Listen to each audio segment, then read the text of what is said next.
Good evening. Good evening. Welcome to this third in a series of courageous conversations between East and West, sponsored by the Omaha NAACP, the League of Women Voters, Civic, Nebraska, the National Council of Negro Women, and partnering churches. Tonight, your vote is your power. This conversation focuses on the ballot for the upcoming election, November 8th. And tonight, we're going to present to you clarity on Initiatives 432, the constitutional amendment that would require voter ID, and Constitutional Amendment 433 that would raise the minimum wage. We just want to provide understanding of down ballot issues so that voters can be more informed when they vote. This event is being recorded and will be shared after tonight. Mr. Preston Love Jr. will share history on voter suppression.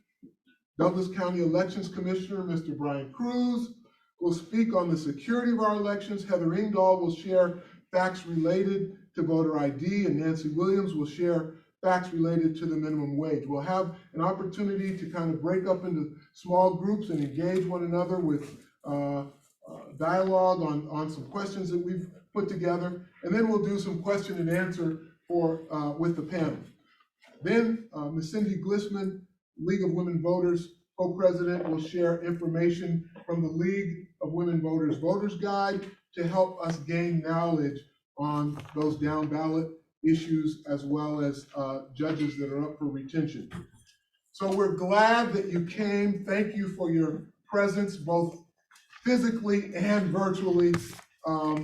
Your vote really is your power. And now, Mr. Preston Love, after which Commissioner Brian Kruse. There's not going to be any time left. That's a threat, right? I surely appreciate just a little time with you as it relates to the context of this kind of discussion, the context. And maybe if I really were given a speech, which this is not a speech, but if I were, I would probably call it "Don't Get It Twisted." And so let me just take a moment with you and just have you understand that after the Civil War, there were 3 amendments. They do call it the Civil War amendments: 13th, 14th, and 15th. 13th about slavery, 14th about civil rights, and 15th about all people, watch this, all people getting the right to vote. Oh, the League of Women didn't jump up and holler? No, because it was for black males, yes. For women, no. It took another 50 years, by the way, in the 19th Amendment. But after the 15th Amendment, ladies and gentlemen, there was a period called the Reconstruction period, and during that period, may I say, that black males registered and voted like crazy. That's a piece of history you may or may not know. Black males registered and voted like crazy. But the problem was, after the results began to come in, by the way, did you know that after the 15th Amendment, in a few years, that there was almost as many African Americans in the United States Senate and in the United States House as there is today? Because we voted like crazy. The pushback on that took a moment, but it was almost immediate. That pushback was, guess what it was? Restrictions to voting and registering like crazy. Those restrictions, I could take an hour, but maybe not. Okay. But those restrictions, you know about them. They were the classics: poll tax, grandfather clauses, how many jelly beans are in a jar if you want to register, all of those. They were restrictions, and every one of those restrictions had some nonsensical explanation. They were, let's don't get it twisted, they were restrictions. And after the Jim Crow and those restrictions took a hold, all of the gains in Congress and state houses and county houses of black elected officials and others went back down to where it was before the 15th Amendment because of those restrictions. I left one out, and that is violence. You could get hung for registering. Those were restrictions to the result of having all in the South black elected officials in every way because of the large population. Are you with me? And so I'm walking you through history. And so what then came along was the Civil Rights Movement.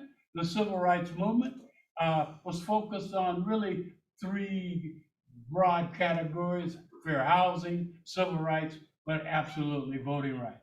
The Civil Rights Movement finally got impacted by the three very important Civil Rights History Acts: the 1964 Civil Rights Act, the 1968 Fair Housing Act, and in 1965, the 65 Voting Rights Act. After the 1965 Voting Rights Act, guess what happened? The same thing that happened after the 15th Amendment. Black folks, men and women, voted and voted like crazy.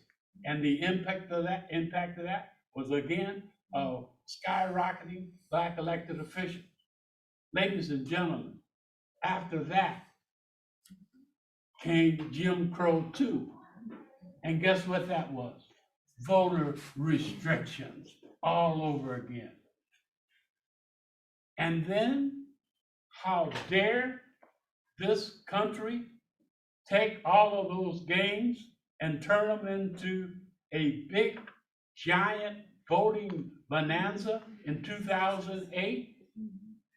Do you know that voter restrictions took a spike right after the election in 2008 and then 2012? Did you know that the 1965 Voting Rights Act was pretty much disheveled, disfigured, and all of the power taken away in, coincidentally, 2013, after 2008 and 2012. We are in the continuum of voter restrictions right now. Don't get it twisted. Don't intellectualize and let us have conversation about the dialogue, the nonsensical dialogue of why there is 6 or 7 years in the state of Nebraska attempts to try to get voter ID. This is not the first time around. It was tried in the legislature and voted down. I thought the legislature reflected the will of the people. I guess not. And so now here we are trying to talk about voter ID as a change to the Constitution. It is nonsense. It is nothing other than additional attempts to restrict the vote. You ought to know it. The listeners ought to know it. The watchers ought to know it. And all of your friends and relatives ought to know it. It is an attempt to restrict the vote. Fraud has nothing to do with it. That's a conversation to keep you not focused on what's really going on. So that's the historical perspective, the context of this particular 432 should be 43210. Get out. But may I say that we need to be stewards and leaders to make sure that you don't get caught up in a discussion of the percentage of fraud or the this or that. It is not that. It is nonsense. We need to call it for what it is and get our people out the vote. Thank you. Thank you. Appreciate that. Commissioner Kruse? Good evening. First, I'd like to thank you for inviting me here tonight. It's an honor to be here, and I'd like to acknowledge my chief deputy that's with me tonight, Kruse, We're a bipartisan office, so he's of a differing party from me, and that's the manner in which we operate our office and conduct our elections here in Douglas County, and we're proud of that fact, and we strive very hard to do that. So I'm going to talk about election security and ballot security. First and foremost, you should know that elections are safe and secure. They're safe and secure here in Douglas County, in the state of Nebraska, and across the United States. In Douglas County, I'll talk about physical security first for a little bit. The county board helped us secure a new location. It will be 3 years ago at the end of this month. We moved in on Halloween 3 years ago. And we're at 12220 West Center Road in the Bel Air Plaza. Many of you, if you're longtime Omahans, you may remember it as the Richmond Gordman store from years gone by. And most recently, after Heapy and Hoffman Mortuary had their fire, it was their temporary location then before we moved in there. So the building is brick.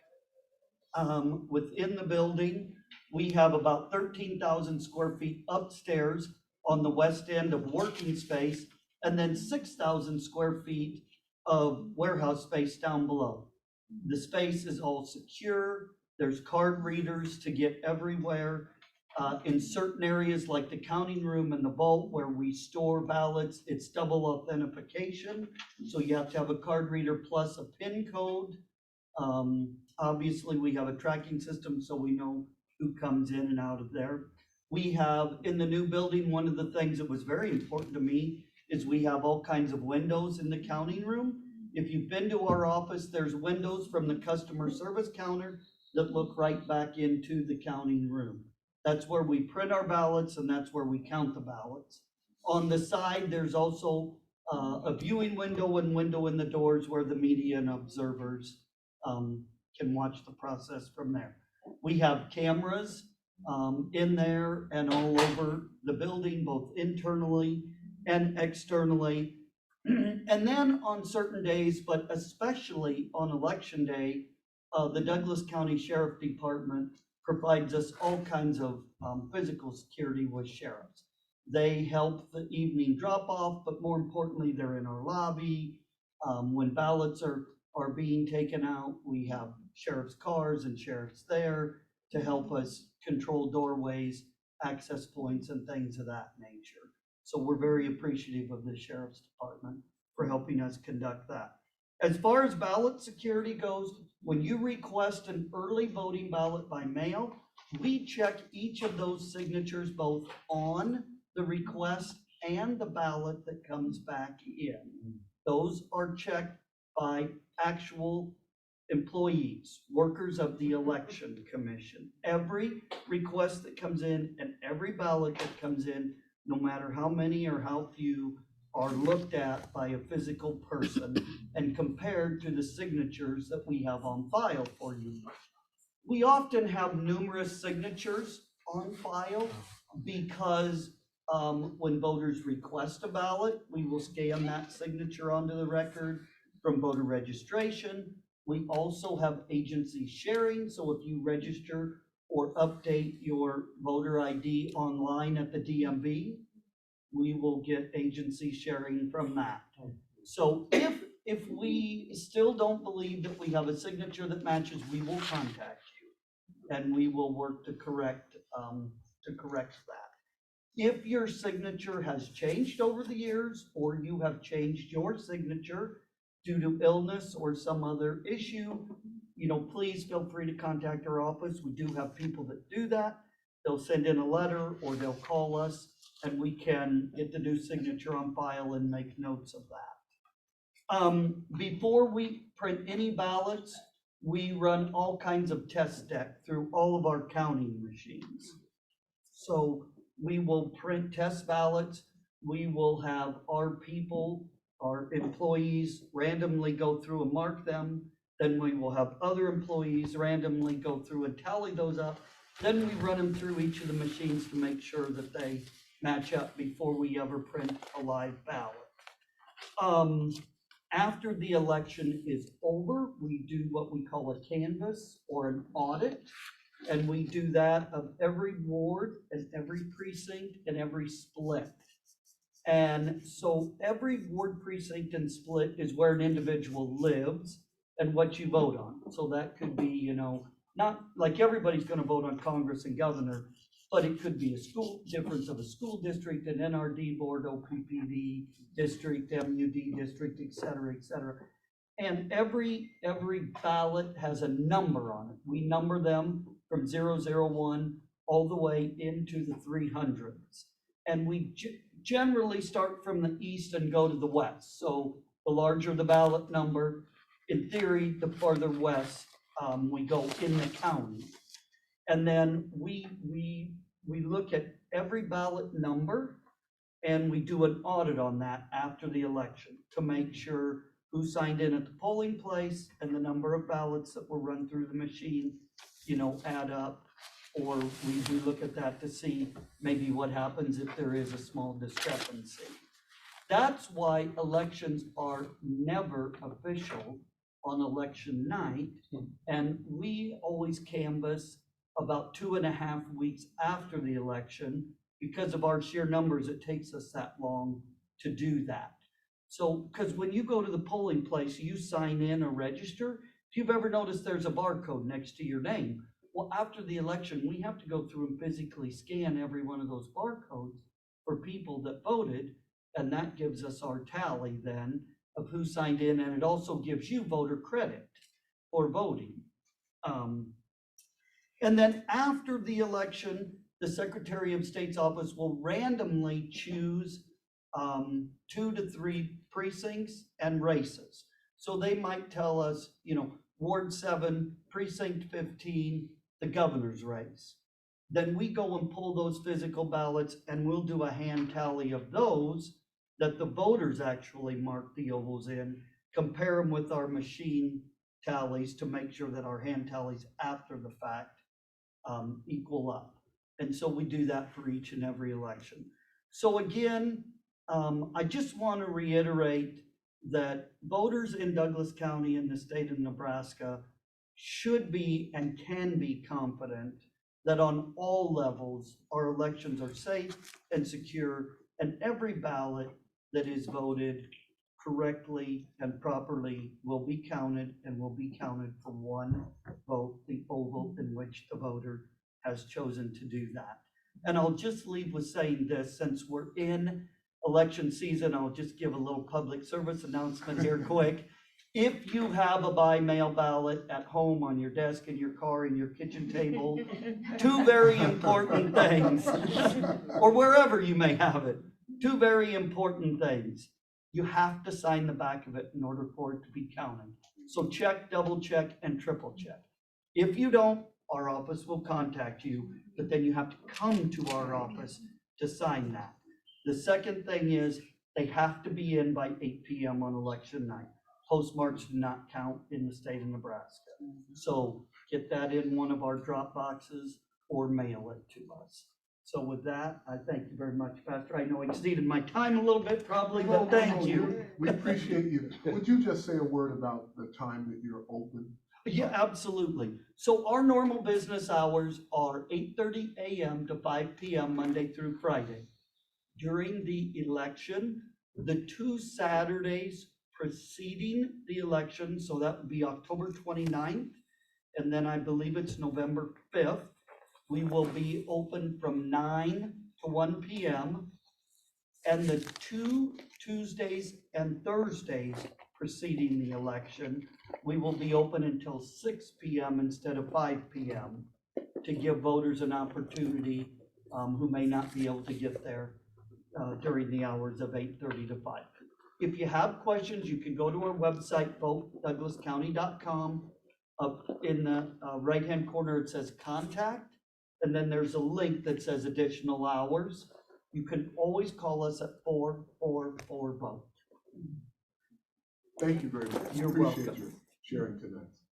At this time, we would turn it over to Heather Engdahl from Civic, Nebraska. All right, thank you, and thank you everybody here joining us to speak, to listen, to engage with each other. and to really consider all the information on our ballots as we gear up to exercise our right to vote this fall.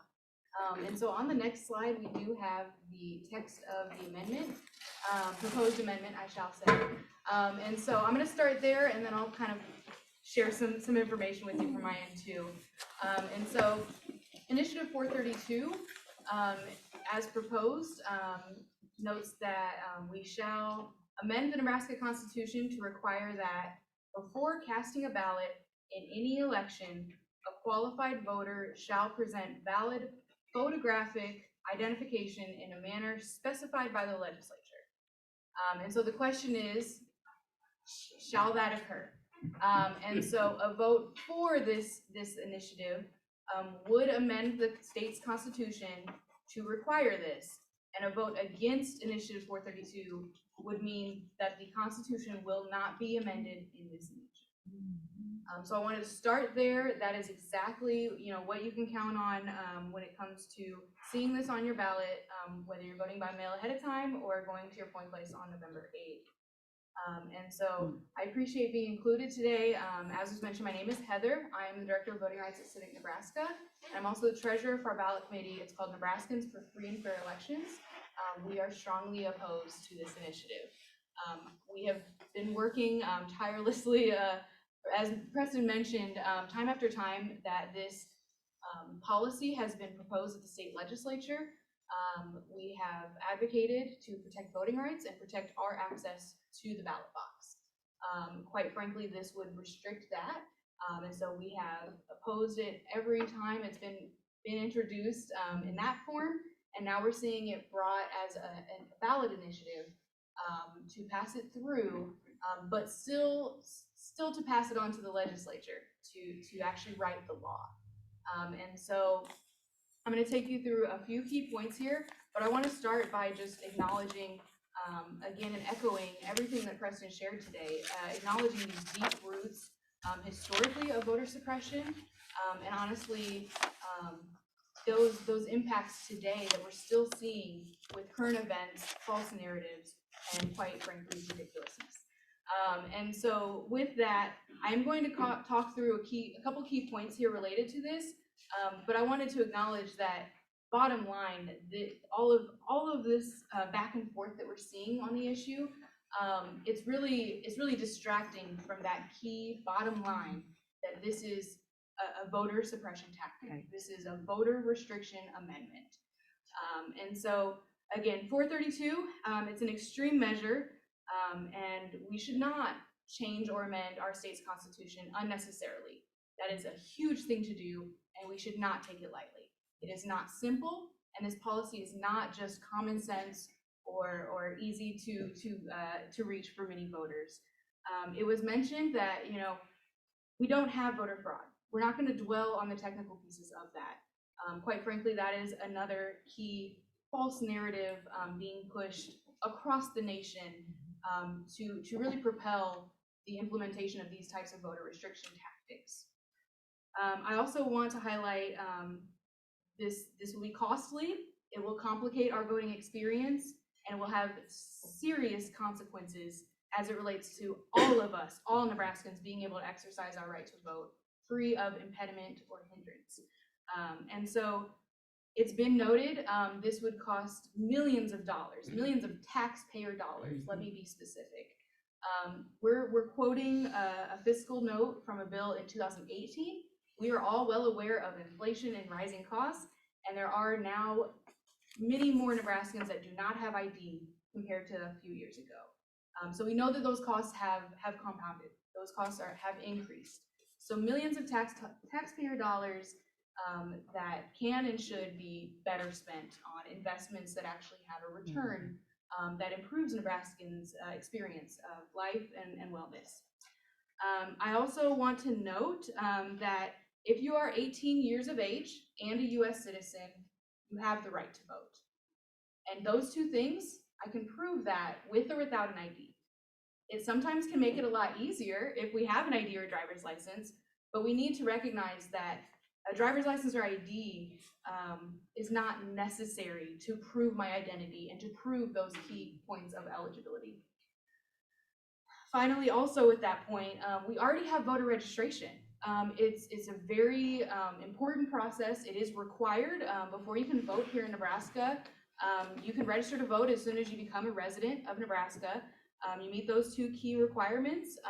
There is an additional rule related to folks that have experienced a felony conviction. I will note, I hope to see that change as well, just to, again, really increase our accessibility to the ballot box, as we should have the right to. But to go back to this piece here, again, if I am 18 years of age and a US citizen, I have the right to vote, and I can prove those two things with or without an ID. Next, I want to talk about how this absolutely will complicate our experience as voters. I want to talk about a little bit how there's a difference, and again, getting into the weeds a little bit, but thinking of a current ID versus what would be considered valid as at a polling place. I'll repeat this again before I end talking today, but we don't know the specifics of this law until we vote it through, and then we see just how restrictive and the magnitude of restriction that we all will face, due to it. And so knowing that if I have a driver's license, I might not look like the picture anymore, but it is still good to drive on as long as I, renew it when I need to. I don't have to get a new picture taken to renew my driver's license. And so I just want to not spend too much time on this, but just acknowledge that over time, our appearances may change. Our address may change. My last name might change. I will register to vote and follow the process as a voter to make sure that that information is updated to exercise my right, but I should not have to pay the $29 to get the new ID, and then knowing that the documents like my birth certificate, a copy of my identifying documents like a social security card, those are additional costs that we would then have to pay to get the documents, to get the ID for every single election. I also want to talk a little bit about voting by mail, because we know that this has been a really great way for many of us to exercise our right to vote amidst a pandemic, and also for the convenience of being able to have time with our ballot, really think through every choice we make, and also considering that we might not have the mobility to get into our polling places on election day. And so knowing that the vagueness of this language, it does still specify that it would be required before casting a ballot in any election, and it would be a photographic ID. And so we know that then speculating with voting by mail, you would have to include a photocopy, a printed photocopy of your photographic identification with your request to vote by mail, with the ballot, with that process. And so I just want to highlight how this really great method for voting that works very well for many people and is very secure thanks to our election workers and officials, it would severely be complicated. I know I do not have a copier and printer at home, and I'm quite privileged in other ways. So knowing that many people would not have access to completing that process, again, further complicates voting at the polls. We're looking at longer lines. We're looking at poll workers needing to be trained excessively to be able to use their discretion if somebody looks like their picture or not, having to turn people away and have equitable enforcement of such a policy. That goes again with the costs associated. I think there's one thing to estimate how much something would cost to implement workstations and training and ID cards, but once you start to put things into practice, it's inevitable that we see higher costs then to actually carry things out and be as thorough and equitable in the enforcement as necessary. And so I don't want to take too much more of your time, but I just want to, really highlight that this would consequence in voters being turned away from exercising their right to vote, even if you have an ID. However, we do know that specific populations would be disproportionately negatively impacted by such a policy. Again, it's unnecessary. There is no good reason to implement such a policy. It is not simple.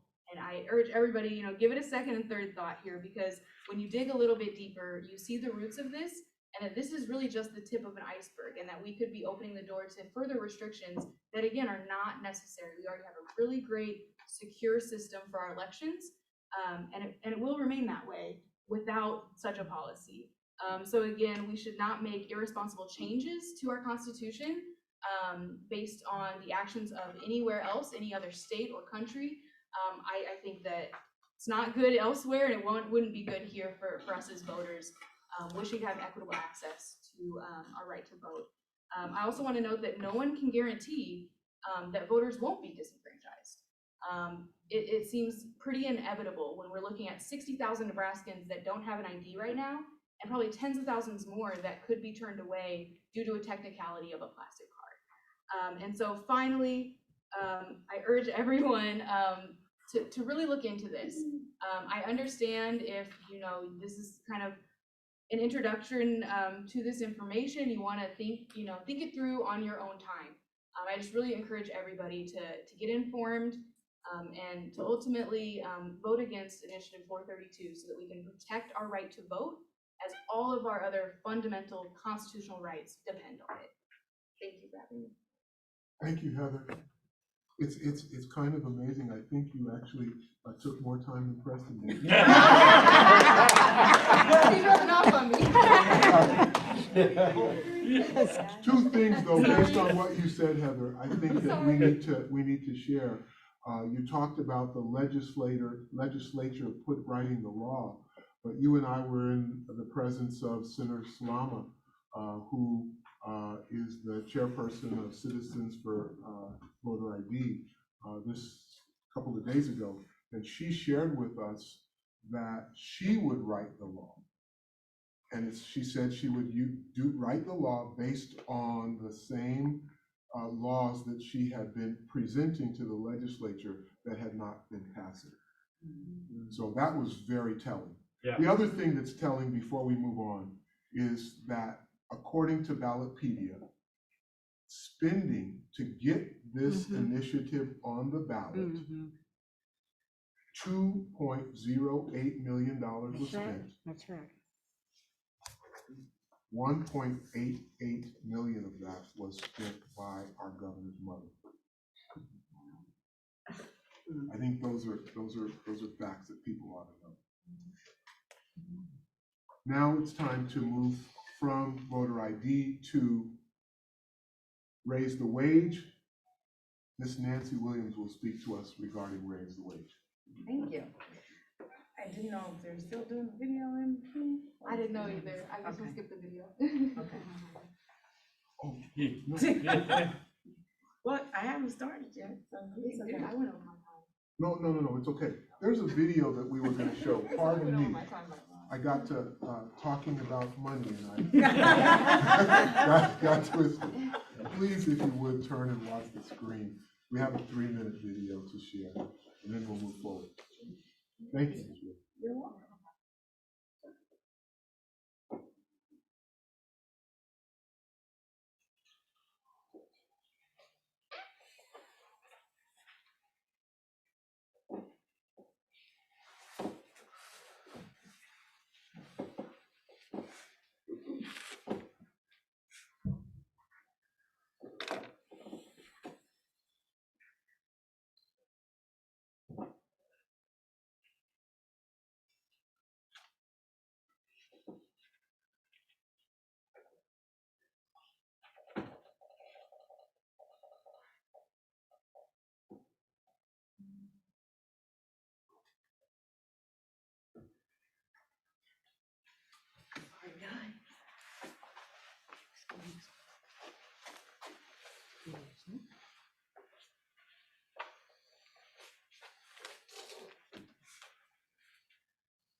Well, we can go to 4:30. Yeah, I know. Yeah. We should've just left That's okay.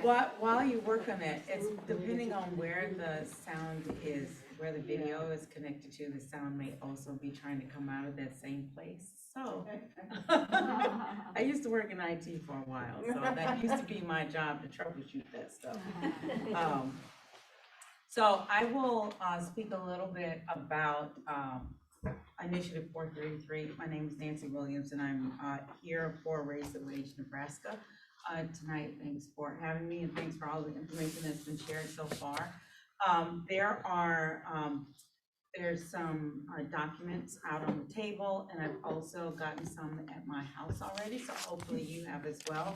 I'm just gonna tell you a little bit about Initiative 433, and we are encouraging people to vote for Initiative 433 because it is a citizen-led ballot initiative that would gradually raise the minimum wage in Nebraska to $15 per hour by 2026.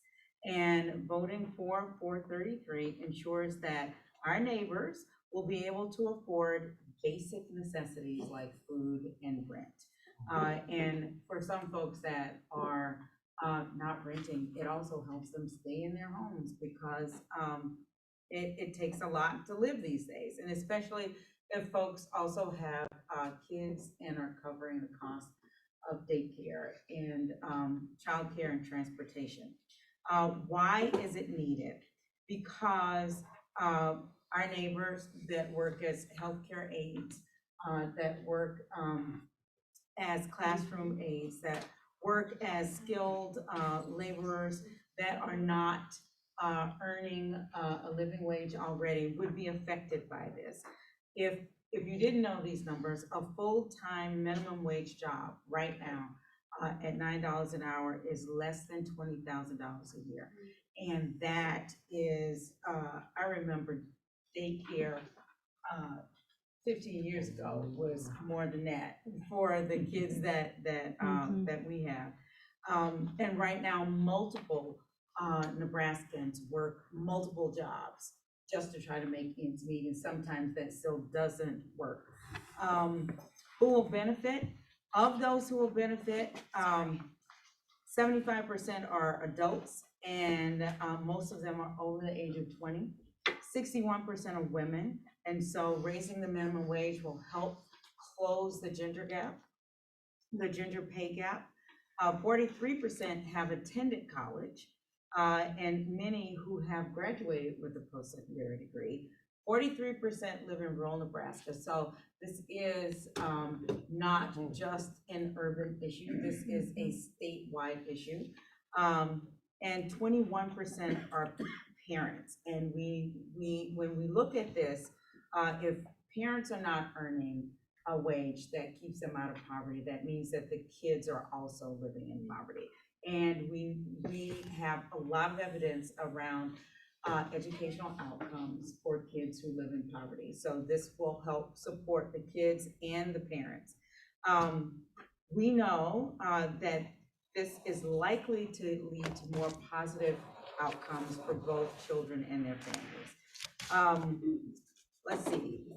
There's a lot of stuff in here, more data and numbers, and there's also a website called raisethewagenebraska.org. You can also find it here.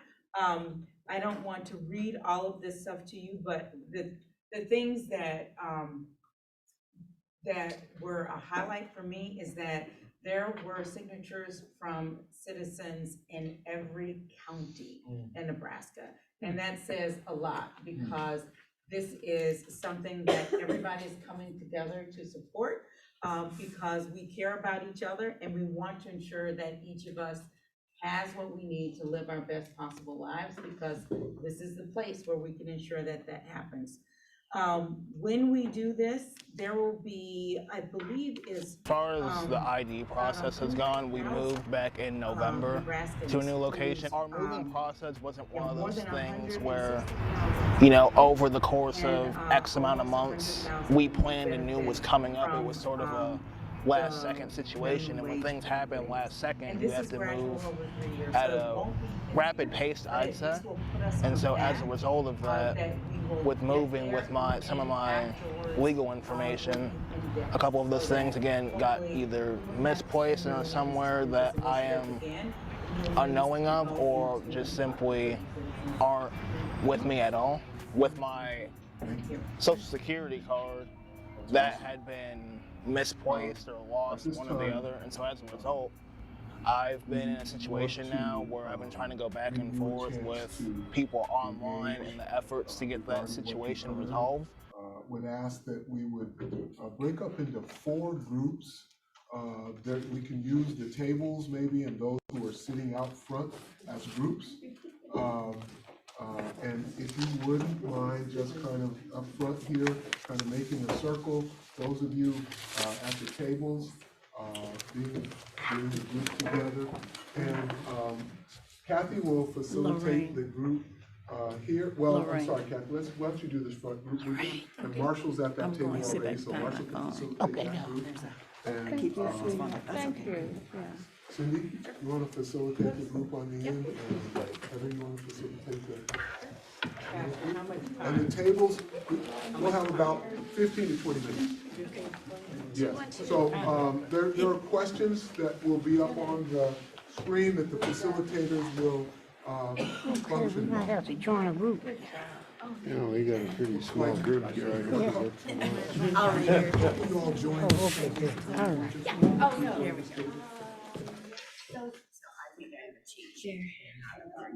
Great job, good Oh, job. thank you. Great job. Thank you. Very That was more informative, Shakespeare. very informative. Thank you so much. I tried not to go too long.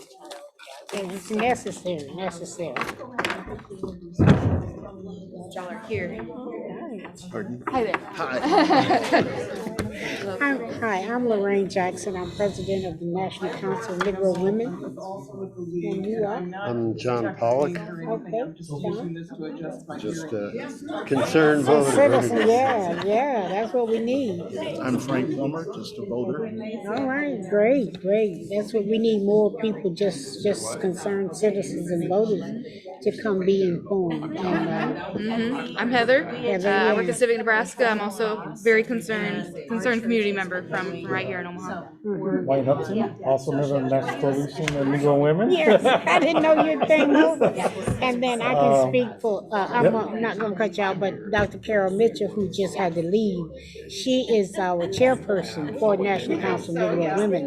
And we sent out all the information to all of our members, the flyer to all of our members. And we have invited ourselves we learned this from Deputy Hudson, that we want to go into hair salons, barbershops, and your churches, wherever groups are gathered. We learned from him that that's how you get the information out. And so thank you to him. We invited ourselves, so we let them know from your church, whoever is in charge, that make clear that give us the date, and she and I will do that. So what we're doing is getting the word out. And I think you all have done a great job of informing us about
Hello?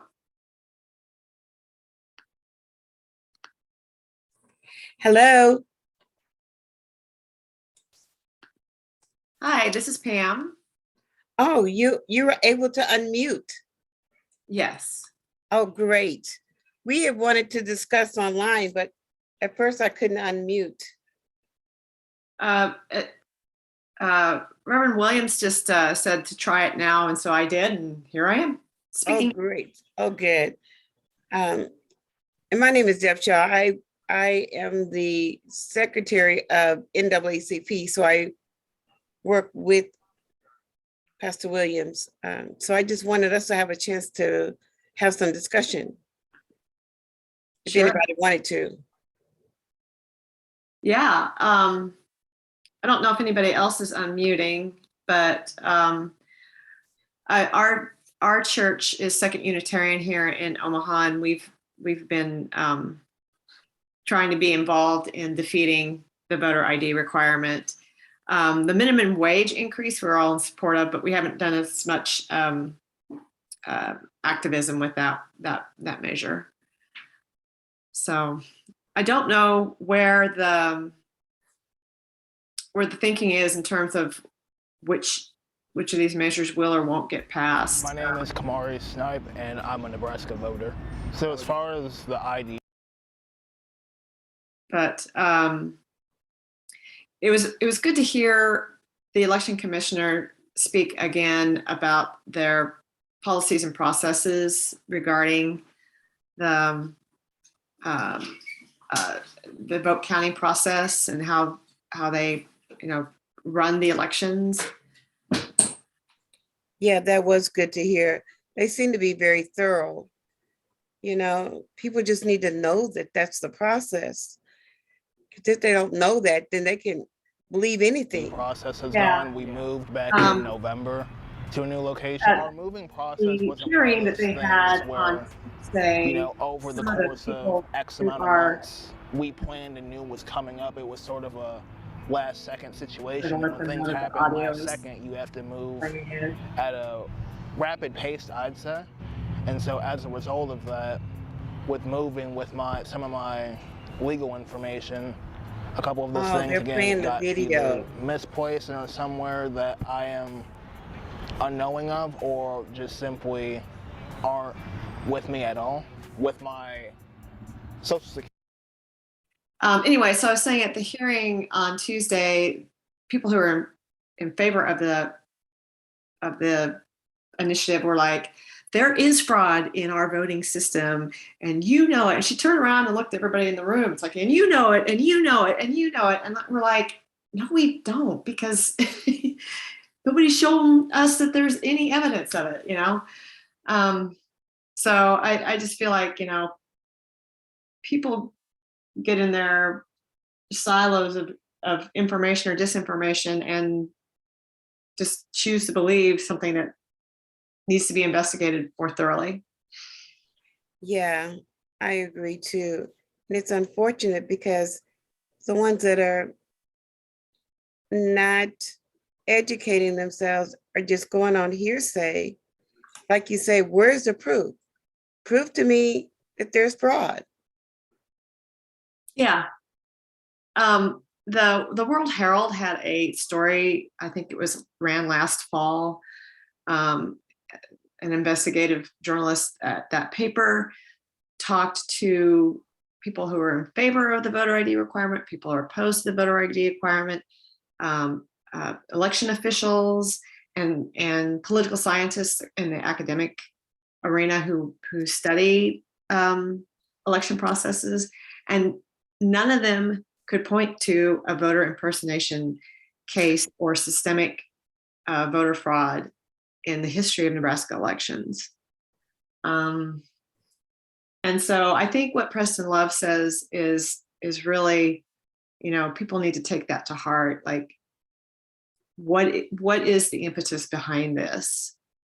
What is driving this desire to throw up more hurdles to vote, when what we need to be doing, and this is me speaking, we need to be doing more things that increased voter engagement, voting holidays, paid voting leave, Make more. it easier, not harder. I see Yeah. Linda's unmuted. Linda, did you want to say something? Yes, on NPR this morning, on one of their morning programs, I happened to be in my car and was able to listen to it. And the voter ID discussion was brought up, and the minimum wage, the two ballot issues. And there was a young man that was a guest on the program who was early 30s, from Omaha, Nebraska. And he said, I don't understand what the problem with voter ID is, because I've got an ID. I don't have a problem.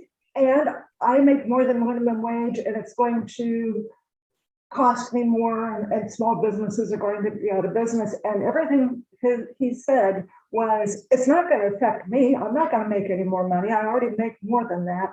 I've got an ID. It's not going to be a problem for me. So his whole perspective was, how would these affect me? I really appreciated Preston Love's historical kind of timeline of voter suppression, the history of it, and bringing up, okay, when did all this started happening? It seemed to be about the time of the 2008 and the 2012 elections, which kind of makes me want to go back and do more research as to where these other states, when did they pass their voter ID law? It put it in perspective as to, for me, more of a bringing it out that it seems to be voter suppression. Right. And we do see that mentality in that age group, in terms of, I don't want to put everybody in the same box, but there's that mentality, what does that have to do with me? But this doesn't affect me. But in the long run, it will. Well, and it might affect this participant's grandmother, or his disabled cousin, or his younger sister, who maybe, someone in their working family a below minimum wage job right now. For for him to say, well, I think he would even stated he wasn't voting at all. And that's unfortunate. Yeah. That's where we lose a lot for people who just won't get out and vote. I don't know what party affiliation people are on the line, but when we look at Nebraska, it is definitely a red state. So that means there's more potential of voting for one party versus another party just by virtue of the numbers. So we need everybody voting. Yeah.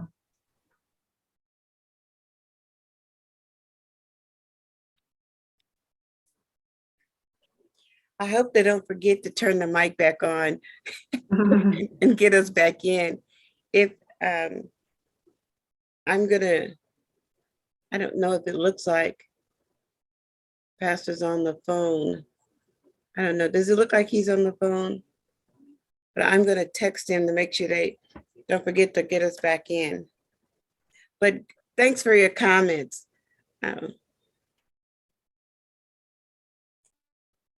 Yeah, I have kind of heard, I did some phone banking in the spring, and a lot of the pushback was also, people were like, well, I have to, if I buy a, 6-pack of beer, I have to show my ID. So why shouldn't something as important as our voting, why shouldn't we have people show their ID? And unfortunately, the few times that that's happened, like when people present their position on it, I'll start talking and they hang up. So, I don't go into, well, this is buying a 6-pack of beer is not a constitutional right, like being able to vote is. And so it's been, just that kind of thinking about, people don't really think outside their own circle of experience, I think. That and the things that they choose to hear and listen and watch that feeds into a confirmation bias. Yeah. I was at the hearing on Tuesday also on these two, or on the voter ID issue. And one of the speakers brought up, her disabled daughter didn't have a driver's license. And she had two family members that she related the impact this would have had on them for voter ID to, and then I think one of the other speakers used the phrase, which I thought was superb, and he said, it's going to make voting, you're going to have to go through an obstacle course to vote. And if you don't already have a driver's license, of getting the state ID, you're going to have to get your birth certificate, which you may have to get from an out of state vital statistics department. Some of them will not. I was told by someone else in attendance of the hearing, would not mail the birth certificate out. You had to pick it up in person. And so she had to go to out of state state office to get a copy of her birth certificate in order. And I'm thinking, we go through all of that to register to vote. Why do we have to do it again? They check your signatures. It just seems like they're putting out obstructions to keep certain people from voting. I completely agree with you, Linda. And one of the things that really concerns me is the fact that there's nothing in this wording for this amendment that says, and the state shall provide the means to provide each citizen, each registered voter with the required ID. There's nothing in there about that. So the legislature is under no obligation to find money in their budget to increase the office hours at the DMV or to open new offices or more offices that make it easier for people to get these IDs or to subsidize them or anything. It's just flat out the legislature has to require voter ID, and how that gets implemented is a big question mark for me. Yeah, you bring up a good point, because if this passes, it opens up a can of worms, because it's then what? Right. You're absolutely right. Yeah, I don't like leaving the details to the legislature. I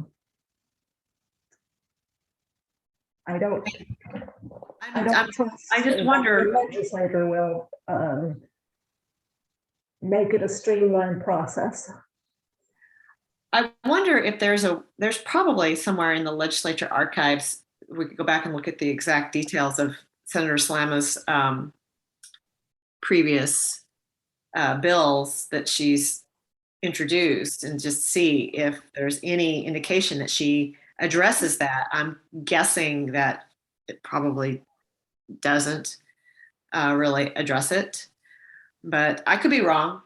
I'd be curious to go back and look at the wording of the voter ID bills that she's tried to get passed through the legislature in the past. A good point. I don't know. We will probably be able to get that information, if it's available, out fast enough to make a difference in the next month.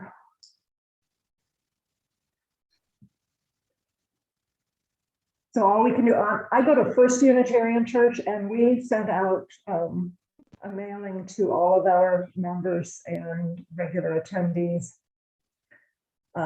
urging them to vote against the voter ID law and for the minimum wage law.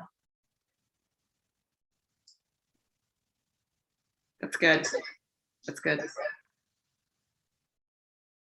It looks like they may be coming back to the main table, so they may be closing out the breakout groups.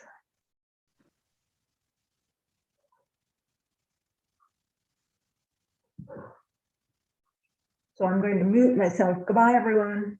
All right. Thank you. At least we had good conversation, without a doubt. Thank you, ladies.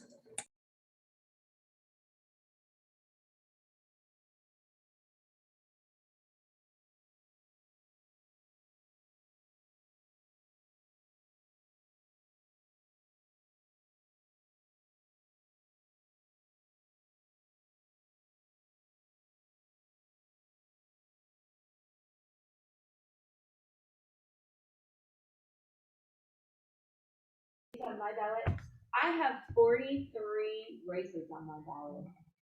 That's a lot of information. So I think that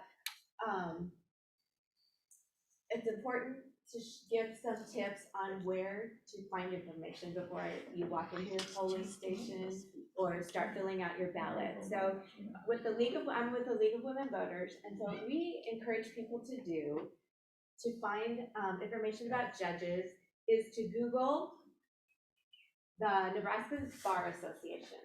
If you go to that site, you will find something called the Judicial Performance Evaluation. That is a document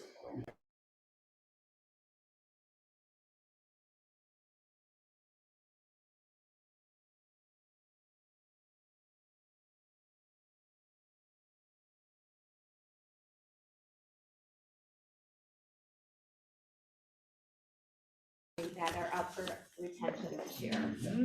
So we encourage you to do a little bit of homework if you have the time and look up these judges that have been rated by the trial lawyers. This is quite a document. It's available online, but you can look at the document and see how the people that work with these judges feel about their performance. You can look at things like legal analysis, impartiality, attentiveness, how they feel about the opinions they've rendered. It's a chore, but we highly encourage you. This is such an important issue. Please, at least pick some of the courts that you're interested in. This document has all the courts. You're looking at the Supreme Court, the Nebraska Supreme Court, but there's also this juvenile court system, the workers' comp court, the district courts, the Court of Appeals. So please, as much as you can, please take time to. Not all the judges on the Supreme Court obviously are up for retention. I've circled the ones that are up for retention. It will show you which ones in the document on each court are up for retention, and then you can get your evaluations, okay? The other thing that the League of Women Voters has been doing in the last couple months is sending out questions to all the candidates in our area, well, across the state, but for our group, we've been looking at Douglas County, and we have gathered all those responses. We've taken the information from Chris and Brian about the election polling places, the times that they're open, the dates, all this information. We've put it all on one site for everybody. It's called vote411.org. Before this evening, I put my information into this site, and it pulled up all those 43 races that are on my ballot. So I can go into this now and click on any one of these races, which I just did, and I pulled up a race for Douglas County Sheriff. This will tell me all the information about the people running for. Speak up, please. Pardon? Speak up, please. All the people on my ballot for this race, okay? It will tell me the biographical information, their websites, if they have campaign websites, Facebook pages. It will answer the question, it will show the answers, their responses to my questions, the League of Women Voters questions. It will also tell me all the information about my polling place, when my vote by mail ballot should be in. If I wanted to vote in person but not at my polling place, it will tell me when I need to get to the election commission, when the last day for my voting in person should be. So this is vote411.org. If you prefer not to use a mobile phone or a laptop or a PC to get that information, we have a voter's guide available. I brought copies for everyone to take a couple of these tonight. These are in English and in Spanish. Please take them. The only disadvantage of this, it's not geared to just your ballot. It will show all the races in Douglas County. But please take these for your friends. Show them how to get to vote411.org. These guides are available at the Election Commission, at the libraries.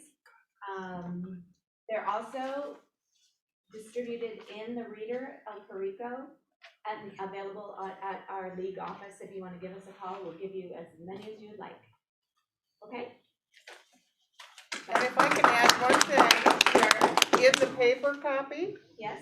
if you go to the page, there's a table of contents, and if, with regard to that judicial retention thing that stops me cold every season, okay?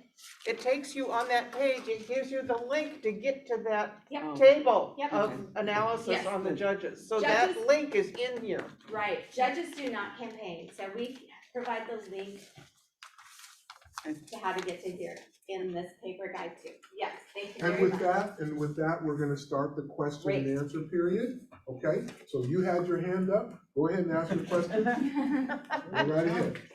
Cynde, I just wanted to make the comment. I was just on the judge's website before I came today to finish my ballot. And I just want to say, when you get there and you see the ratings of the judges, what I had to do, this is my experience, and I've done this over the years, most people just say yes for everybody. Really, without really knowing They do, yeah. what, really. And I think to be an informed voter, what I had to do was set my criteria for how many numbers and where they were rated on that scale that I would accept as acceptable, what do I want to say? retain. To retain that judge with how those attorneys are rating those judges. So it took some time, but I did set my own criteria, and there were some judges that I did not see a reason to vote to retain. So it's up to you, but for those citizens of our city that just vote yes for everybody, it's not an informed decision. And I know I did that years ago, but I don't do it anymore, just for your information. There's a question coming from Hudson. This is for Brian Kruse. First of all, I want to thank you. You do this, I want to thank you and Chris for having a well-run office. My office deals with yours every year, so you guys do an excellent job. So, my question is this, and this is something that came up at the table, and I'll make sure that everybody's clear on this. When you sign that book, that signature and the signature on the card is verified by a person every election. Is that correct? That is not correct. Okay. By mail signatures are verified. You're signing the oath on the by mail ballots, and your signature is verified by mail. When you go to the polling place and you sign into the register book, and we have currently in Nebraska, we have verbal confirmation for address. So when you come up to the table, if I'm the poll worker, I'll ask you your name and address, and when it matches in the book, if it matches in the book, but matches in the book, then we ask you to sign that book, and you are attesting that that is your signature. If it is not your signature, you're committing a felony. But we do not go back. We go through and scan the barcode to do our canvas and to give you voter credit, but we do not check signatures in the sign-in book at the polling place. It's just on the by mail. Okay, no, thank you for the clarification. Yes, absolutely.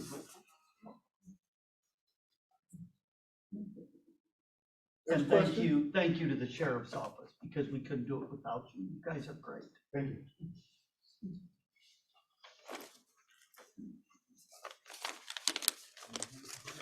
Any other questions in the room?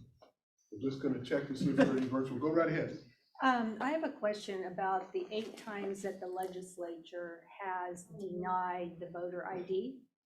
Have those been close votes, or have they been absolutely, positively nice margin votes? That's a great question. I think, it can come close. I know that, I believe the last one did not make it out of committee. And so for the process, you introduce the bill, it goes to a certain committee of the category that the bill falls into. And then the senators on that committee have to vote it out. And I think it can come close to like a split vote. But this last one, it didn't even make it out of committee. So it didn't even get to the floor for debate to get voted on by the full body of our 49 senators. So I think that kind of speaks to those senators in that committee saw that it's, you know, not a good bill to put through to vote on. But that's a great question. And then in your opinion too, we were talking about fears that people have with this voter suppression. In your opinion, what do you feel is the biggest fear from people with wanting to have this? I mean, wanting to check voter ID. What's the seem to be the big fear? Is it ethnicity? Is it economics? What do you feel is the? I'm gonna answer this and then I want to open it up too, because I think number one is this false fear that just anybody can go vote, and that we have this fraud of people who shouldn't have the right to, or don't have the right to vote, just, you know, illegally having their vote going in and being counted and rigging things, and just this intentional false disinformation propaganda. So I think for me, that would be what I see as kind of this driving force. As we've seen voter ID getting implemented across the nation, it's this recurring theme of like, well, people who don't have the right to vote shouldn't vote, without understanding that we already do verify that right. But I want to open it up if there's anything else to add. Well, I think, and this goes all the way back to the historical thing I did, but it's races in there, you put that on your list. But I'll tell you, the driving thing about this is power and influence, the loss of power and influence. In the South, all of the power and influence, the elected officials was in the hands of white people. So black people, not because they were black, but because they were black. But they had the power to have enough votes to put everybody out of power and influence. That's where it all boils down to. And that's where it all boils down to. Unfortunately, it relates to party. Now, it's gotten that, actually, of the 3 parties. You didn't know there were 3? Democrat, Republican, Trump. But of those parties, you know, there are attempts to have the power and to stop the power of another. That's why people who agree on policy will disagree with you because of the party part. That's what we've gotten into. People who are like-minded are not going to vote with you in most cases because they don't want to give away the power. Any other responses to that question? I'd like to respond to that as well. I piggyback on what Preston is saying, is the fact that, you know, it has to do with suppression.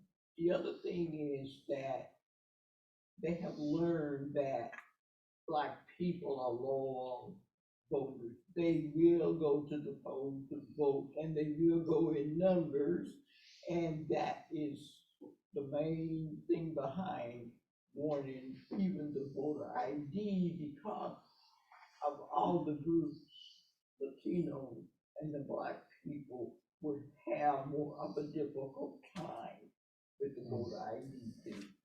You know, Well, bottom line. I surely agree with you, and I'll put it in my words, is if 90% of the Black people are Democrats, and I put restrictions in Black people, it's really not about race. it's about selfish, not racist. There may be some racism in it, there's a piece of that. But it's about, if I already know the black people are going to vote Democrat and I'm a Republican, then I will put restrictions in on that, on black people, because that will retard the Democratic vote. That is almost, how to restrict 101. It's about predicting what the vote will be that you're restricting. I can assure you, if the analysis was done, in fact, there has been some analysis. There has been analysis done about the effects of voter ID on segments unintended, on our youth, on the rural community.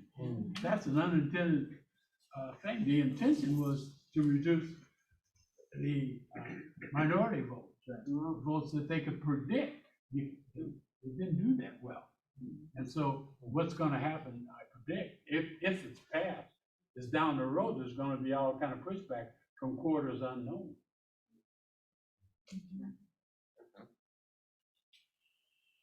I have a question for Nancy. Oh, okay. So this is, sorry, I should probably know more about this, but, so Nancy, this is, the constitutional, this would be a constitutional amendment for raise the wage, and it will be implemented over 3 years. What happens after the 3 years if we wanted to raise the wage?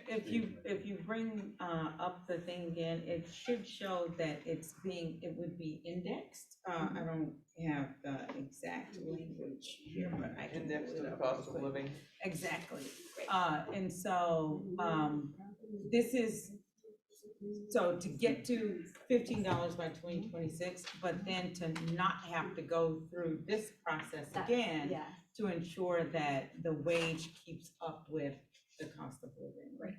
Okay. So that, Right, you said this was an amendment, not a statute. So It's actually an initiative. it's an initiative, and it says it's a statute establishing a minimum wage for employees to increase the state minimum wage from $9 per hour to $10.50 per hour on January 1, 2023, to $12 per hour on January 1, 2024, to $13.50 per hour on January 1, 2025, and to $15 per hour on January 1, 2026, to be adjusted annually thereafter to account for increases in the cost of living. But that's a statute, not a constitutional amendment. Exactly. The It's a voter statute. ID was a constitutional amendment. Exactly. Sorry. So, Okay, yeah. my mistake. Yeah. Okay. I wasn't the stickler for the language in that You have a one. position for a Yes. statute, that doesn't make sense. Yeah. There's two different requirements. If you're doing a constitutional amendment and you're collecting signatures, it's 10% of the registered voters statewide. And if you're doing an initiative, it's 7%. So to change the constitution actually requires more signatures. The reason Which makes it sense. was a constitutional amendment for the voter ID was the Supreme Court had said that the Nebraska Constitution did not allow for voter ID. And so that's why they had to change the Constitution. And you can only have one subject in an initiative, so they avoided multiple subjects and multiple petitions by going with just the constitutional amendment to have to be unicameral write it, which is why we don't know what's there. One more question before we bring this time to a close. Is there one more? No? Well, the question I want to go ahead and ask is, can the election commissioner's office tell us what the impact will be on people who vote by mail based on the percentage of people that we worked so hard to get to start voting by mail? most of the people that we got convinced, because a lot of the old people, they wanted to see their ballot in the lockbox. Okay? They wanted to see it in the lockbox. However, are you, if this passes, going to inform all the people who consistently or sporadically, for whatever reasons, vote by mail? Are you going to be able to educate them on what it is it going to take for you to educate them of what they must do now? Because I don't have a color copier in my basement. Okay, go right ahead. So the answer to the question is, I don't know. I don't know what the cost will be. I don't know if there'll be a monetary, well, there will be a monetary cost, I would assume. I have no idea what that'll be because we don't, what we're voting on is just if you want it. Then the legislature crafts the nuts and bolts of it. So, I mean, we have no idea what the cost will be until we know what the law will be.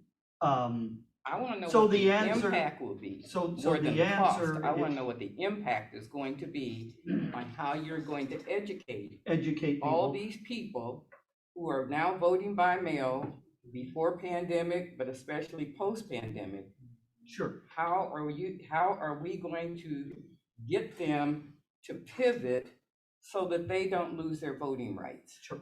So in the event that this passes, I think we have to keep in mind it hasn't passed yet. The election's not until November 8th.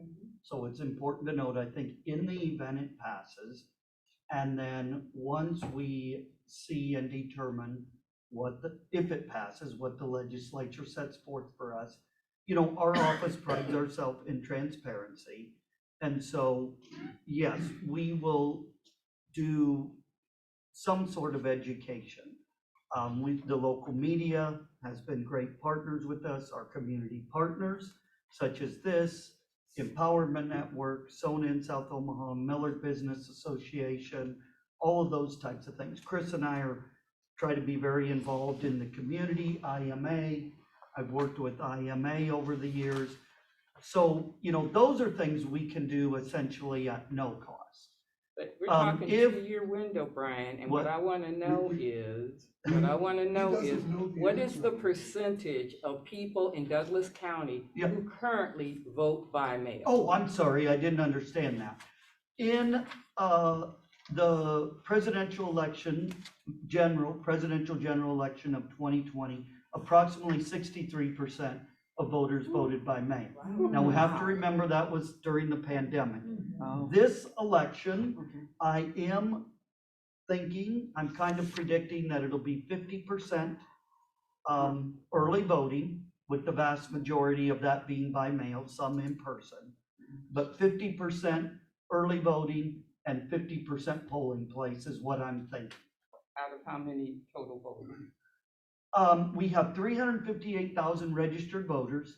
I'm thinking will be between 55 and 60% turnout overall. So if you take 358,000 times 60%, that's 214,000. So that's about 107,000 early voters, 107,000 at the poll. That's kind of what I'm thinking. We'll know probably by 10, 11 o'clock on election night if my crystal ball was correct or not. I have one more reason, and then I'm gonna close. One more reason to vote against voter ID. The reason is, if it passes, we're gonna have to work our little heinies off to do what you're asking. Is that people are not gonna understand it, they're not gonna know what to do, and it's gonna be incumbent on some of the people in this room, the groups for sure, to work our little heinies off to get the word out. People are gonna show up at the polls if it passes. They're gonna show up had no idea what had happened. You think, how many of you, by show of hands, and I'm not gonna make a big deal, how many of you know who Nebraska plays in the next game? There's only 2 or 3. But there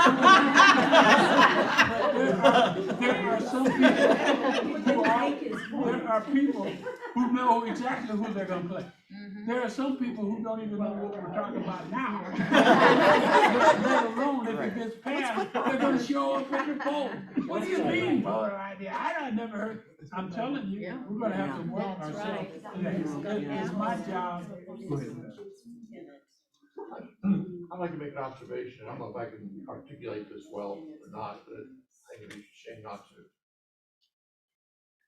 Voter suppression, I understand and I'm persuaded. You gotta get rid of that. But there are people out there, I sit across the table, I've been in a retirement community, I sat around people.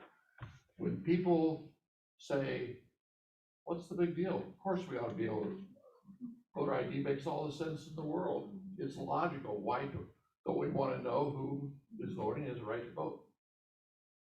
I have not been hearing the case. If we are already convinced it's a bad idea because it's voter suppression, you know, the macro. But I'm saying there are good people who don't know what's bad about it. That's the challenge. We have to figure out what that elevator speech is, Right. and get it out there in front of people. Say, give them a reason why it's not a good idea. Not just in general. It's discrimination against minorities or whatever. That's fine. But what about the person who isn't in that camp? How about the person? Actually, that's what we've tried to have done in the last 6 months, is try to tell that story. Everybody has not heard it, but there's some absolute reasons that people need. Can you believe this? I don't want to prolong it. That $40 would blow a lot of people's monthly budget. They can't afford it. And they cannot afford $40 to get an ID. And would you believe that a few that can pay the 40 can't get a ride to go there? And would you believe that if you lived in a rural county, you might have to drive for an hour and a half to get it? What I'm saying is there are some reasons it's just hard to get it to everybody's ear. I want to throw one other thing here. In our group where we had this discussion real quickly, I think we realized that we have voter registration. Now, it's not quite the same thing as voter ID. But being eligible to vote, we have a system that's already in place. That's why the elections commissioner is here, to tell us what's in place. And so what I also heard, because you said there are good people who need a different reason than the one that you gave. Did I hear that wrong? Like the reason that is not enough, that they need another reason to believe. Because what I'm trying to get at is that if they believe that way, it doesn't matter what reason we give them. If one reason is not enough, it's not enough. Because we're not trying to really convince them about voter ID. It is something deeper than that they have to examine and deal with themselves, because right now is voter ID and tomorrow is going to be something else. I'm going to intervene right now. I want to thank Cynde Glismann for the League of Women Voters. Want to thank Heather Engdahl from Civic, Nebraska. Thank Nancy Williams from the Raise the Wage campaign. Certainly thank our Douglas County Elections Commissioner, Brian Kruse. Thank Mr. Love. Thank our partners. We've mentioned them, as well as the National Council of Negro Women, Lorraine Jackson. Want to thank our partnering churches. We need to bring this to a close, but you can certainly talk after we're done. We have a close from Preston, and then we're done. Your evaluation. Oh, yes, there's an evaluation. Well, let me assure you, my close will be 20-25 minutes. But let me just say, my close is, you know, I think we've had a spirited conversation, and we've had a learning for some, more learning than others. My close is really a challenge. is we only have a few weeks. And it may be that the people in this room can make the difference. We don't know how close this is gonna be. It could be that you don't feel up to it, to go somewhere where you have a group of people and be able to sit there and try to say what you said needs to be said.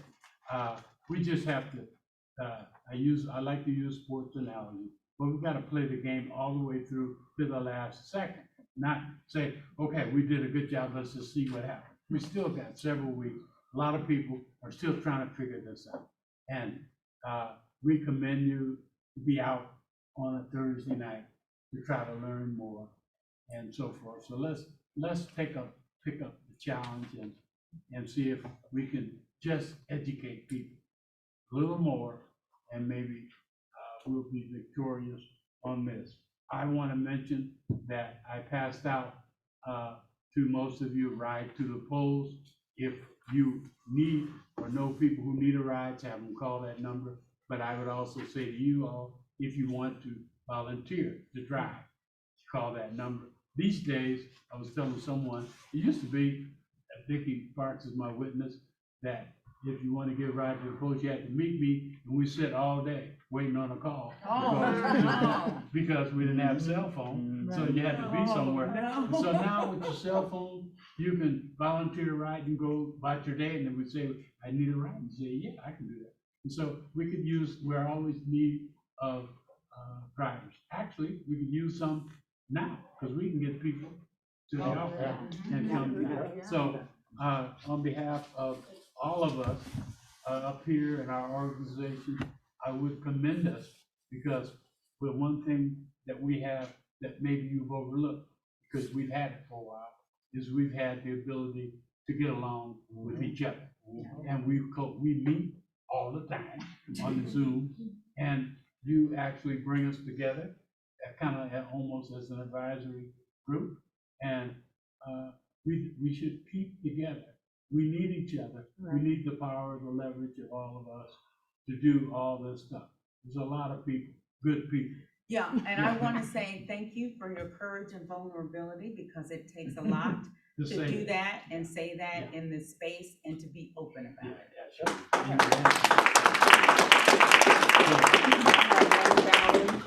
I would challenge the group to ask, I would challenge the group to ask the media to make the supporters of the voter ID legislation disclose how many cases in Nebraska they have prosecuted in the last 5 elections. They need to be able to say, in such and such a county, such and such a county, we had blah, blah, blah cases. Yeah. And I think that that needs to be made public. Oh, no, I know it's not you.